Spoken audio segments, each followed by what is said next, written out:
안녕하세요. 법무법인 여율 대표 변호사 조장곤이에요. 자, 오늘은 제가 만들고 있는 어플리케이션과 그 자매 신문인 레베로 코리아의 어떤 창간 관련된 그런 말씀을 드리려고 해요.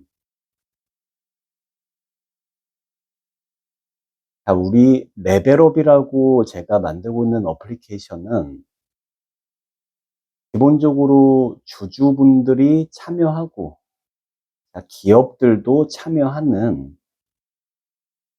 서로 양방향 소통을 추구하고 있어요.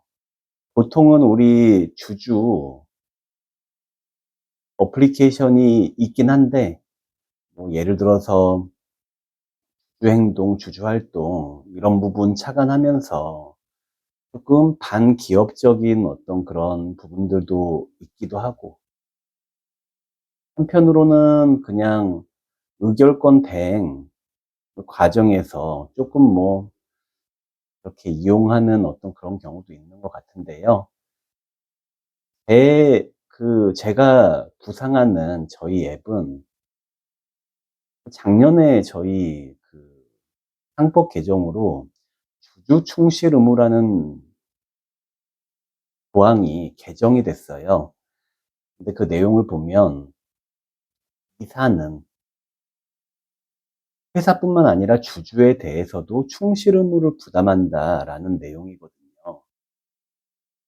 자, 그러면 예를 들어서 이사가 충실 의무라는 개념은 뭐 예를 들어서 우리 상법상의 성간주의 의무하고 어떤 차이가 있느냐, 뭐 같은 성격이다, 다른 성격이다, 여러 가지 뭐 학설들은 있는데요.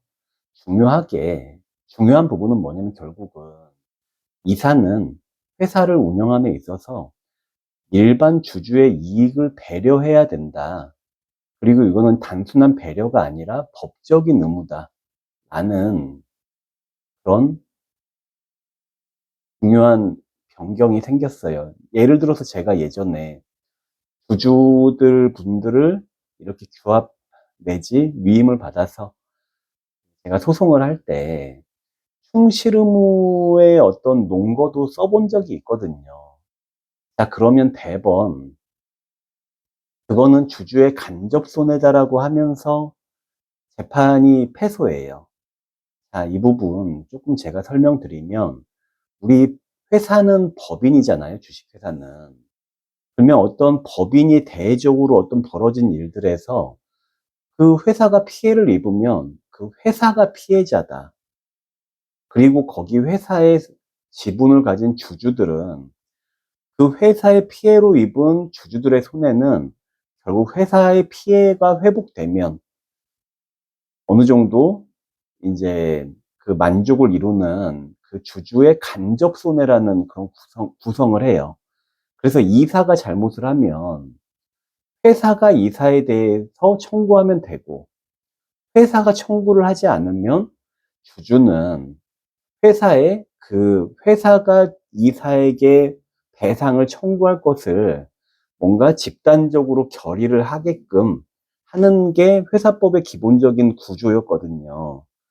그런데 이사가 주주 일반에 대해 충실 의무를 부담한다라는 말은 바로 주주가 직접 그 이사의 반주주적인 충실 의무 위반을 소송의 청구 원인으로 주장할 수 있다 이 말이에요. 즉 충실 의무 위반을 우리 불법행위 청구의 청구 원인으로 삼을 수 있다라는 법 개정이에요. 자, 우리나라 정말로 주주들한테 각박한 나라거든요. 제가 10년 넘게 주주소송 금융피해자 법 많이 했었는데요. 그 과정에서 정말 우리 그 법원 판사님들이 대단히 좀 이상할 때가 있어요. 어떤 느낌이냐 하면, 예를 들어서 제가 저 증권회사에 있을 때 어떤 공제회, 아, 이제 뭐 지났고 이런 거는 객관적인 팩트에 위주한 거니까 지금 얘기해도 뭐 뭐 영향 없을 것 같으니까 그냥 얘기 드리면 교직원 공제라는 기관이에요. 원고는 교직원 공제, 희고는 한양증권, 제가 다니던 증권회사였어요. 자, 그런데 그 공제회가 지금도 제가 자문하고 있는 그 어떤 양평의 새하늘공원이라는 낙골당에 투자를 했어요. 그래서 한양증권이 금융주관사가 돼서 그 어떤 대주단들이 500억을 모았거든요. 그래서 투자를 했어요. 근데 참 그 건은 여러 가지 엉망이었어요. 결국은 저희 증권회사가 공제해에 100억 가까운 돈을 배상하고 이제 끝났거든요. 그 소송은. 자, 근데 그 사건에서는 사실 전반적으로 좀 약간 예전이니까 가능한 그런 터무니없는 상황이 많이 일어났죠. 뭐 예를 들어서 500억이 펀딩 금액은 960억이고요. 홍수학에 들어간 현금이 440억 사업장이에요. 금융비용 이것저것 막 선이자 떼고 했는데요. 그거 60억 빼고도. 그런데 그 440억이란 큰 돈이, 이거 2007년도 상황이에요. 정말로 큰 돈이에요. 며칠 만에 몇 억밖에 안 남아요. 자, 그러면 제가 생각했을 때 증권회사 그 담당자들 문제 있었어요. 자, 근데 거기만 문제가 아니라 신탁사 문제 있었어요. 자, 그런데 당시 제가 다니던 경영진 분들, 저희 팀장님, 이런 분들은 분쟁을 좋아하지 않았죠. 저는 이제 제가 사내 변호사 했으니까 그 신탁자, 당시엔 광주은행 신탁부예요. 지금도 이해관계자죠. 현재도 신탁사니까. 뭐 이런 부분들 저 이제 좀 얘기해도 될 것 같아요. 왜냐면 제가 단순히 변호사로서 정체성을 가질 때가 있고, 아니면 제가 우리 레벨업 코리아라는 그 인터넷 온라인 언론사의 대표 발행인으로서는 좀 이런 문제제기 제가 섞어도 될 것 같아요. 범죄가 되지 않는 선을 제가 조정할 거니까요. 440억이 며칠 만에 몇 억밖에 안 남아요. 그 사람들이 그 진입로 잔금도 치르지 못했어요. 그래서 그곳이 지금도 양평에 조금 흉물스럽게 지금도 낙골당을 운영하지 못하고 있거든요. 10만 기짜리 낙골당이란 말이에요. 상암 월드컵 경기장을 설계했던 건축가가 설계한, 정말로 그 사업을 추진했던 분들은 정말 힘들게 했었는데, 결국은 근데 이렇게, 근데 원고가 교직원 공제란 말이에요. 자, 공제 외에 사실 투자 대충 했을 거예요. 현장 한번 봤을까 싶어요. 봤겠죠? 자, 근데 거기서 300억을 투자했어요. 300억 투자했는데, 근데 뭐냐면, 자, 제대로 검토 없이 300억을 투자하면 그 선생님들 돈 관리하는 기금인데, 그렇게 대충 투자해서는 안 되겠죠? 첫 번째로. 자, 제대로 검토하고 투자를 했다라면, 이거 잘못된 거 주관사가 잘못했어요라고 핑계대면 그것도 쪽팔리잖아요. 자, 그런데 법원이 100억 일부 청구했는데 100억 다 인용해버려요. 전문 투자자, 우리나라 최고의 연기금, 국민연금만큼은 안 되겠지만 엄청난 자산을 굴리는 공제기관이 투자를 했다고 거기 피해봤다라고 100억 청구를 하는데 100억을 인용하는 법원이 우리 개인들이 자, 제가 좀 인상 깊은 사건 두 개만 얘기해 볼게요. 하나는 제가 왜 이 레벨업을 하게 됐는지 관련된 사건이에요. 우리 코스닥 공시 엉망이잖아요. 자, 이 공시가 괜찮은 건지 합리적인 건지 이런 거에 대해서 거래소 그다지 관심 갖지 않아요. 자, 그러면은 어떤 일 벌어지냐. 매출 공시가 떠요. 필리핀에서 필리핀 무슨 장관이랑, 해가지고, 엄청난 그 매출을 일으켰다. 나라하고 해가지고 막 사진 나오고. 자, 우리 의뢰인은 꽤 큰 돈을 그 주식을 샀어요. 공시를 믿고, 아, 이게 진짜 필리핀에서 뭐 좀 일어나는가 보구나. 아마 박근혜 정부 때였던 것 같은데, 박근혜 대통령도 막 따라다니면서 막 정부하고 뭘 벌인 것처럼 막 이렇게 기사 나오고, 실제 매출 공시가 떠요. 자, 근데 나중에, 이거 진행이 안 됐다. 그냥 그만이야. 그러면은, 여러 관점에서 봤을 때, 이 회사는 그냥 주가를 부양할 소재로 그 매출 계약을 만들어냈다라고 저는 보였어요. 충분히 그렇게 볼 여지도 많고, 자, 위조를 하였던가, 아니면 과장을 심하게 했던가, 자, 이런 사안이에요. 자, 거기 제가 대리했던 그 사건, 한마디로 회사가 일반 주주에게 어떤 의무를 부담한다라고 볼 수 없다. 공시를 허위로 했다라고 할 증거도 부족하다. 이러면서 패소했어요. 자, 앞에 공제회가 자기 투자 판단해가지고 전문 투자자잖아요. 전문 투자자가 자기 300억이란 거금을 들였는데 판단했을 거 아니에요, 자료들. 근데 거기는 인용해줘요. 자, 자본시장법에 지금도 그런 조항이 있는데 거짓 또는 오표시 이런 펀드 설정에서 그런 게 있었다 라고 하면서 여기는 100억을 배상하라고 하는데 저기는 자, 이거는 공시가 정말로 이거는 제가 그 공시 거래소에 올린 그 공시가 왜 과장되고 잘못됐는지를 제가 막 서면에 막 이렇게 막 썼었거든요. 근데 증거가 없다. 자, 우리 법원들은 개인 주주들한테는 투자는 자기 책임 하면서 기각시키고 큰 회사들 사이에서는 작은 잘못도 꽤 높이 손을 들어줘요. 또 어떤 사건 하나 또 해볼게요.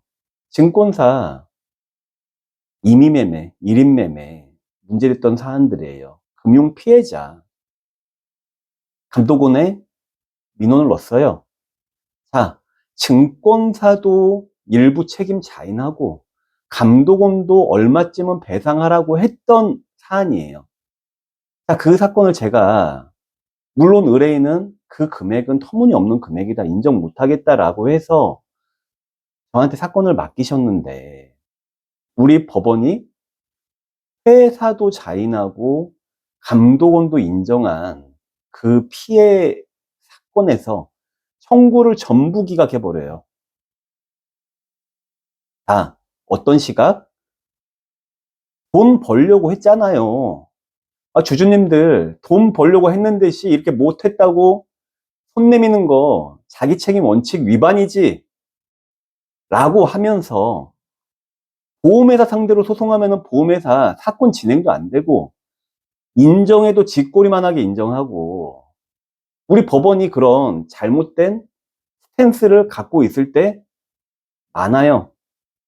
저는 그래도 우리나라에서 판사님들이 가장 다른 업의 어떤 사람들에 비해서도 평균적으로 청렴하고 양심적이다라고 믿고 사는 사람이지만, 제가 경험한 이 금융바닥, 주식바닥에서는 정말로 우리 법원이나 금융당국들은 금융 피해자, 주주들, 말로는 맨날 금융소비자 보호를 한다 저쩐다 막 하면서, 책무 구조를 한다 어쩐다 하면서 결국은 몸집 부풀리게 하면서 자기들 권한과 이런 부분 부풀릴 뿐이지, 실제로 주주들이나 금융 피해자들 제대로 보호받지 못하고 배려받지 못해요.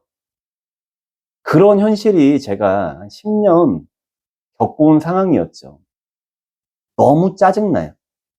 재판하면 막 져. 자, 그래서 제가 이 상황을 어떻게 해소할 수 있을까? 라고 생각은 오랫동안 해왔어요. 그런 과정에서 제가 대학원에서 박사를 수료하고 어떤 여러 회사법 관련된, 자본시장법 관련된 제가 문제의식을 많이 갖고 있었죠. 근데 그래서 논문을, 근데 제가 법무법인 운영하면서 논문 쓰기 정말 쉽지 않더라고요. 그래서 계속 못 쓰고 있었는데, 작년에 이제 주주충실 의무가 개정으로 받아들여지고, 자, 이런 상황에서 주주들이 정말 제대로 대접받을 수 있는 방법이 있을까? 자, 그리고 한편으로는 주주들 요구는 사실은 되게 일방적인 요구인 거 많아요. 나 돈 좀 벌게 해줘. 배당 좀 해줘. 자기 돈 되는 거라면 사실 이 기업의 상황 크게 고민하지 않아요. 주주분들의 대체적인 모습이. 자, 그냥 기업들은, 그러니까 기업들은, 당국은, 법률가들은, 자, 저기 개인 주주들은 그냥 자기 단타하고 자기 그냥 보유 주식의 이익만 생각하는 단기적인 시각을 가진 사람들 뿐이다 라고 하면서 무시하고 보호하지 않는 거죠. 그런 게 모습이 있는 것도 사실이에요. 자, 그래서 저는 어떤 플랫폼, 어떤 인프라를 구축하고 싶었냐면, 주주들이 뭔가, 이제 제가 10년 전에 주주소송 시작할 때, 그때보다는 오늘날 주주분들은 정말 많이 뛰어나요. 지식이나 애티튜드도 좋으시고. 그래서 이제는 주주분들을 모아서 좀 뭔가 기업과의 관계에서 좀 더 장기적인 그런 생태계를 한번 만들어 보고 싶다.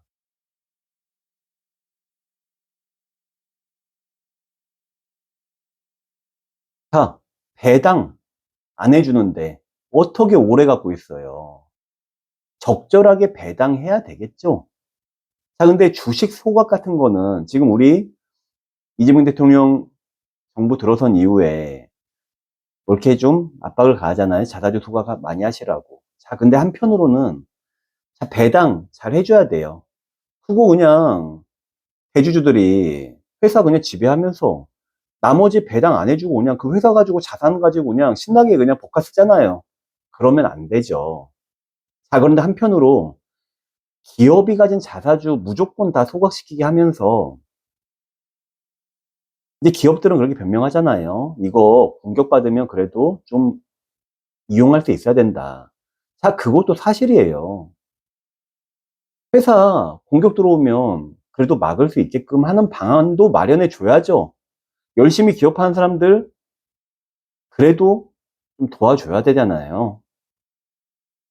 그러면 저는 좀 어떤 이상향을 갖고 있냐면요. 주주들이 어떤 기업에 로열티를 갖고 있어요. 나 이 대표이사, 경영진, 대주주 신뢰한다. 이 회사에 애정을 갖고 있다라고 한다면 한편으로는 기업도 배당도 잘 해주고 서로 간에 좀 소통도 이루어지고 회사의 주요한 의사결정해야 되면 주주들에게 의견도 구하고 그런 플랫폼을 만들어 보고 싶었어요. 건전한 기업 발전에도 기여하고 우리 정족수 우리 뭐 말은 3%룰 이런 거 막 있어요. 자, 이 개개의 설명을 다 하자면 좀 쉽진 않지만 대주주의 횡포를 방지하겠다라는 여러 시도들, 좋은 시도들이 있는데 그것들로 인한 기업 경영에 어떤 어려움들이 있는 부분들이 있어요. 예를 들어서 코스닥 회사, 저도 코스닥 어느 회사에 감사를 하고 있는데요. 감사 한번 등기 치면 감사 변경 정족수 확보가 안 돼가